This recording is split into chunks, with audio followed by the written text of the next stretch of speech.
इस कार्यक्रम के पुण्यार्चक हैं श्रीमती अनीता, श्री कैलाश चंद जैन, मानव, प्रिया, अबीर, विहान, रिवन जैन, रोजिन, सोनम, तराशा, मायशा, पता ज्ञान कुटीर KE 63, कावेरी कुंज, कमला नगर, आगरा। श्री रूपेश कुमार जैन, श्रीमती नीलम जैन, चांदीवाले, पुत्री कुमारी गुनगुन जैन, ज्ञान निकेतन E 433, कमला नगर, आगरा, उत्तर प्रदेश।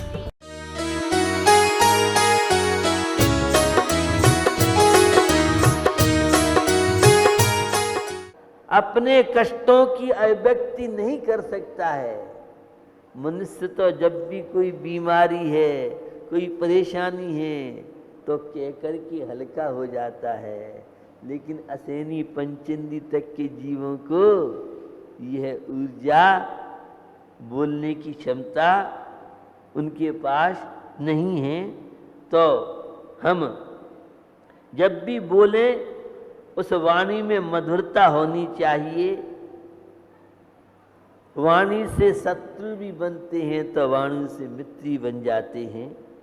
बंधु, वाणी के माध्यम से पराई भी अपनी हो जाते हैं। निश्चल वाणी हो, मधुर वाणी हो, हित की भावना जिस वाणी में होगी, ऐसी वाणी में पराये भी अपनी हो जाते हैं।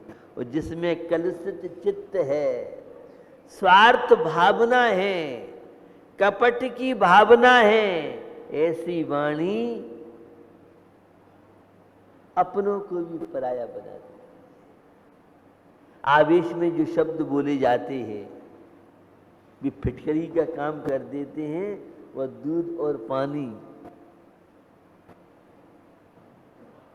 के साथ क्या होता है, तो हम भी अपने जीवन में जो कटु शब्द बोलते हैं, वे पंक्तियां आप सबने खूब सुनी हैं।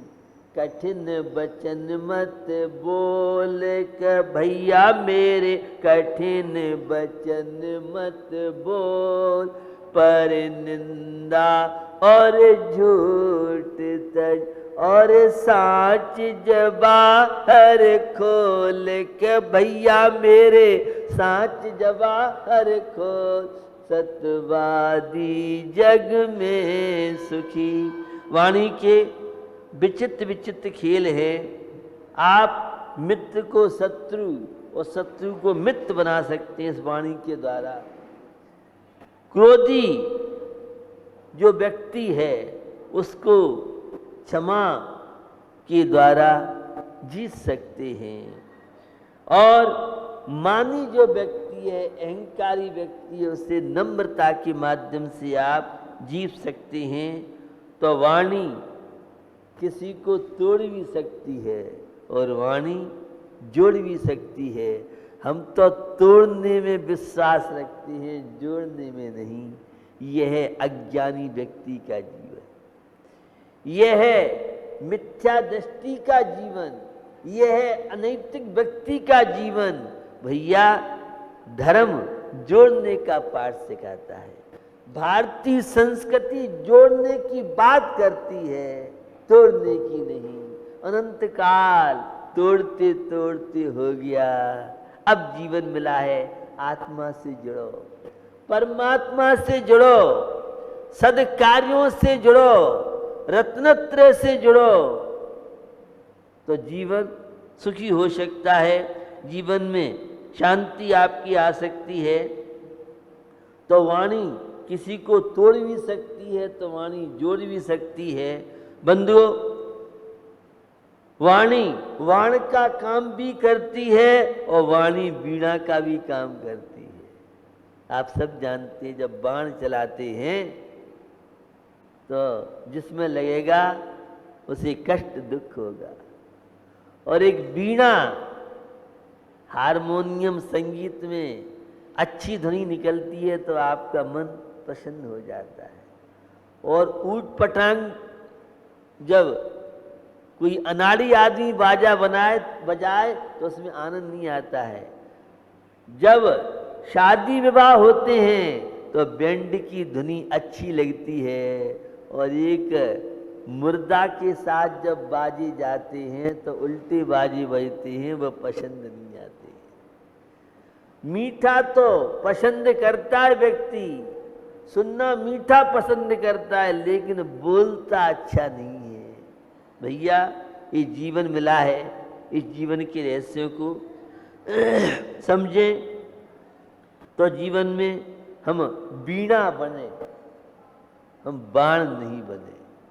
यह है भारतीय व्यक्ति की पहचान।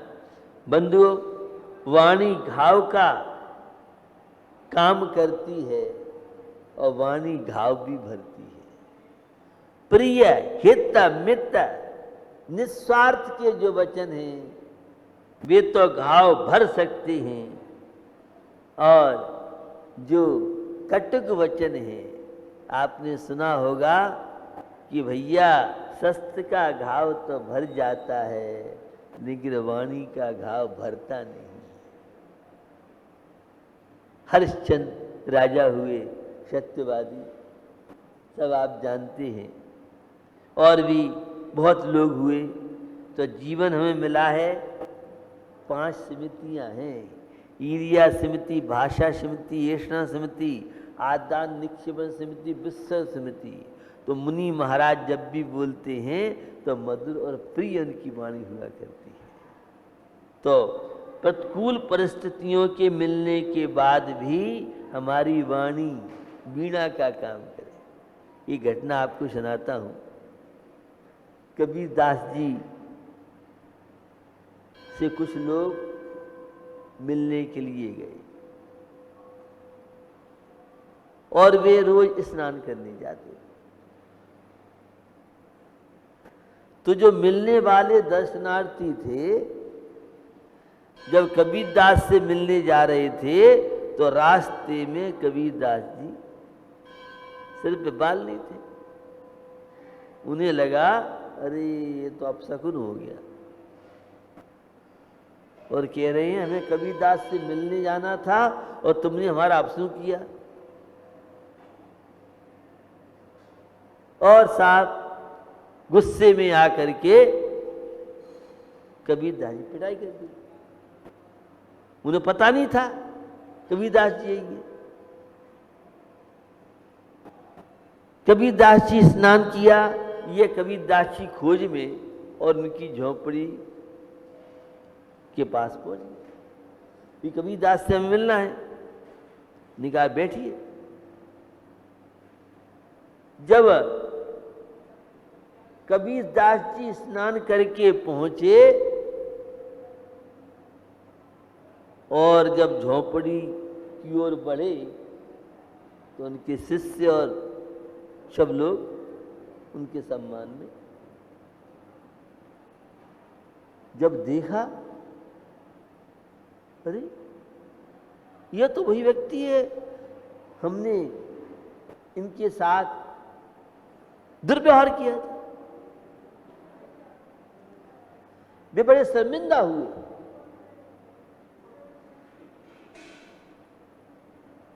हम कबीरदास के दर्शन के लिए आए थे और हमें नहीं मालूम था आप कबीरदास हैं, और हमने इतना आपके साथ दुर्व्यवहार किया, और उसके बाद भी आपकी समता,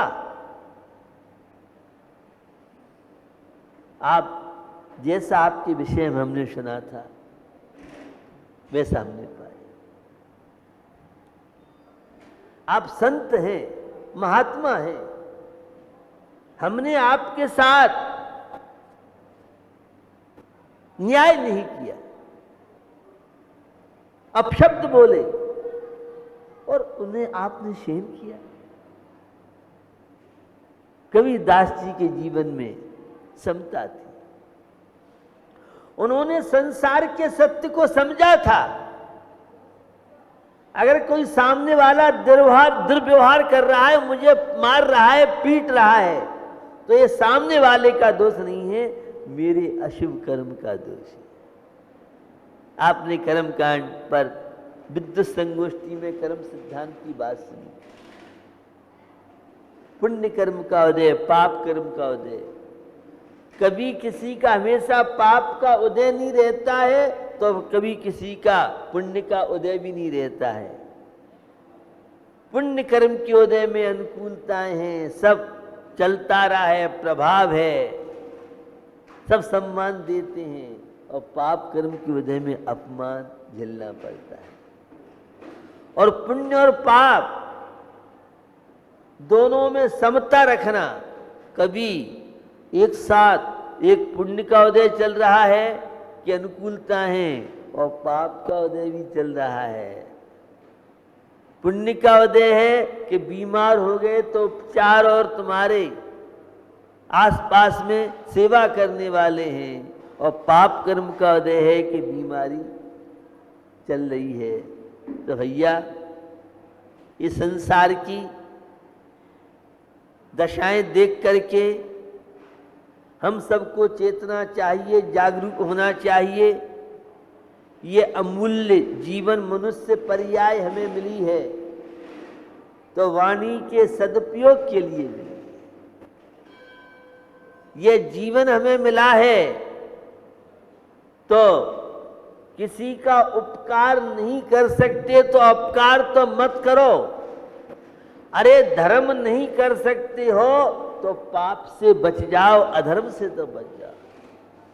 यही बहुत बड़ा पुरुषार्थ आपके जीवन में हो सकता है।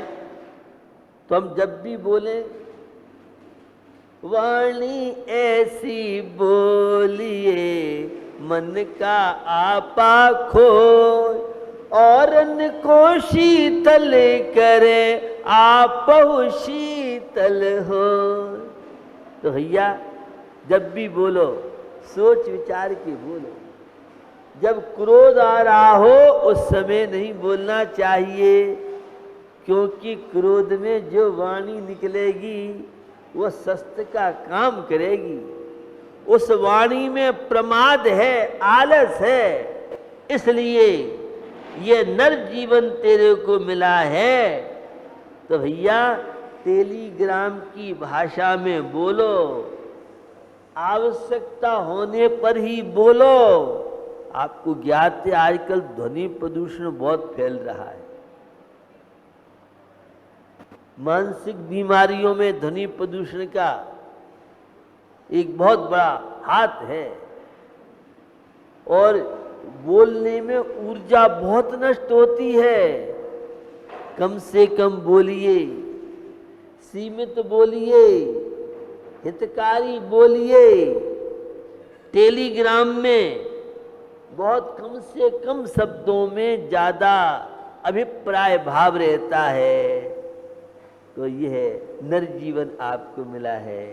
इस नर जीवन में वाणी का सदुपयोग कीजिए। कल आपके बीच में वह कबीरदास जी की मैंने बात बताई, उनकी समता से दर्शनार्थी बड़े प्रभावित हुए, माफ़ी मांगने लगे। महात्मा जी हमें ज्ञात नहीं था और हमारे द्वारा आपको कष्ट दुख पहुंचा।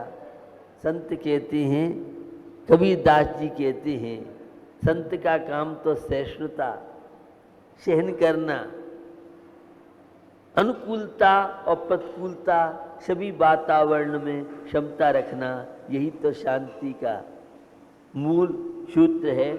कल आपके बीच में पिछ का परिवर्तन के फार्म बटे, ये पीछी की बोली भी होती है। और साधु के हाथ में 1 वर्ष जो पीछी है अहिंसा का उपकरण है, इसे संयम का उपकरण मानते हैं, और यह बड़ी मुलायम होती है। सूक्ष्म जीवों को भी दुख न पहुंचे, कष्ट न पहुंचे। वर्ष में ये 1 बार बदली जाती है। जो मोर अपने पंख अपने आप छोड़ते हैं, ऐसे पंखों के द्वारा यह पिक्षिका तैयार होती है। ये साधु का चिन्ह पहचान मानी जाती है। प्रमुख रूप से पृथ्वी काय, जल काय, अग्नि काय, वायु काय, वनस्पति काय, 2 इंद्री, 3 इंद्री, 4 इंद्री, 5 इंद्री, 6 काय जीवों की रक्षा होती है। सम्यक दर्शन ज्ञान चारित्र की साधना करने वाले मुनि महाराज के हाथ में यह संयम का उपकरण माना जाता है। दया, करुणा, सद्भावना, समता, ये हमारी भारतीय संस्कृति के मुख्य गुण हैं। तो जैसे पीछी मुलायम होती है, ऐसे हर व्यक्ति को अपने जीवन में मुलायम होना चाहिए। ये बेंत है, ये लंबे लंबे होते हैं और पानी में गलाने के बाद ये जैसा चाहो मुड़ जाते हैं। ऐसे ही हमें भी नम्रशील, विनयवान बनना चाहिए, सिखाती है पीछी। और भी इसकी कैसे भी मिट्टी आदि हो तो ये जरा सा करो तो साफ हो जाती है। ऐसे ही हमें भी पीछी की तरह अंदर बाहर मुलायम होना चाहिए। 22 अक्टूबर आज के दिन ही ये पीछी परिवर्तन का, लेकिन पीछी की बोलियां लोग बोलते हैं। हम लोग धर्म पैसों से नहीं, धर्म तो आचरण से, विचारों की पवित्रता से होता है। तो जो जितना ज़्यादा संयम नियम लेगा उसी व्यक्ति को पुरानी पीछी हम लोग देते हैं। कल फार्म आपको मिले, उन फार्मों में नियम हैं, उनके अलावा भी अन्य नए नियम, पुराने जो नियम हैं उन नियमों को काउंटिंग में नहीं आएंगे। नए आप क्या नियम ले सकते हैं? पर्चे में तो 15-20 नियम हैं, उसके अलावा भी और नियम आप ले सकते हैं। कम उम्र वाला अगर नियम लेता है तो उसके नियमों की ज़्यादा प्रमुखता रहती है। तो 2 वर्ग रहेंगे, एक तो पीछी देने वाला, एक पीछी लेने वाला। पीछी लेने वाला, पुरानी पीछी लेने वाला तो एक परिवार ही को मिलेगी, लेकिन नई पीछी जो देंगे उसमें बहुत लोगों के नंबर आते हैं। तो जब ये बनेगा, फार्म भरें, अगर आप उसमें पीछी लेने में देने में नाम आएगा तो ही नियम। और ज़रूरी नहीं है पूरे आजीवन हो, छोटे छोटे बच्चे भी नियम लेते हैं, 1-2 साल जिसका जितना बनता है। युवा लोग भी नियम लेते हैं। तो बहुत तरह के नियम हैं और पीछे भी मन अंध रूप से भी नए नियम लेना चाहें तो यह है पीछे का परिवर्तन संयम का उपकरण है। जो जितने ज़्यादा नियम संयम लेगा वही पीछी देने का और पीछी लेने का। पुरानी पीछी लेने में तो एक ही परिवार है और पूरे परिवार के भी नंबर जोड़ती अहिंसा विश्व धर्म की।